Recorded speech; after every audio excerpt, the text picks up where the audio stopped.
அடிப்படையில் இந்த எண்கள் தான். அதாவது கிள்ளி என்ற வார்த்தை 3 எழுத்து. அந்த கிள்ளிங்கிறது 3 எழுத்துக்கு வந்து 2, 1, 5 இதெல்லாம் கூட்டினாக்கா விதியன் 8 தான். அந்த கிள்ளி என்ற வார்த்தைக்கு 8.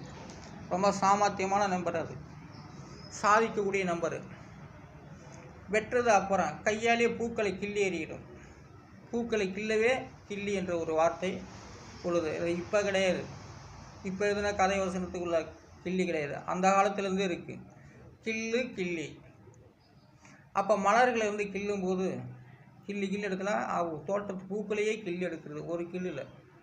அதுபோல் கிள்ளி. கிள்ளியோட வார்த்தை விதியன் 8. வானவர்களுடைய எண்களிடம் 3, 9, 5, 9, 1, 4 மாணவர்கள். இதெல்லாம் கூட்டினாக்கா 39.